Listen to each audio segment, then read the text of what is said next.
আমি যদি একটা স্ক্যামার হইতাম, আমি যদি একটা জাউরা প্রতারক হইতাম, আমি বলতাম হ্যাঁ আমার কোনো কোর্স নিলে পৃথিবীতে কখনো অফলাইন করতে হবে না। বাট আমি এত খারাপ না, আমি একটু ভালো। I will scam you, but বলবো যে আমি স্ক্যাম করতেছি। কেমনে আমি তোমাকে একটু বুঝাই বলি। দেখো তুমি যখন আমাকে কোশ্চেনটা করো যে ভাইয়া এই কোর্স করলে কি আর পড়তে লাগবে কিনা, তখন আমি তোমাকে পাল্টা কোশ্চেন করবো যে ভাইয়া তুমি কে, ডিপেন্ডস অন হু ইউ আর।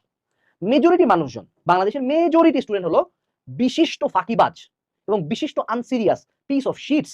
ওকে যদি লিটারেলি ছোটবেলা থেকে বাপ মা না গুতাইতো, ও 9ও পাস না করেন, 10ও পাস না করে, এবং দিনে 16 ঘন্টা করে রিলস স্ক্রল করে, 80% অফ দ্য কেসে তাদের অনলাইন কোর্সের সাথে অবশ্যই অফলাইন কোর্স লাগবে। মানুষগুলো basically majority of the time self conscious, যারা অ্যাকচুয়ালি ভালো মানুষ, যারা অ্যাকচুয়ালি কোনো একটা কোর্স নিয়ে প্রতিদিন ক্লাস করে। এবং আরো একটা বড় লক্ষণ এদের, এরা হলো গরিব। এবং এটা খারাপ অর্থে গরিব না।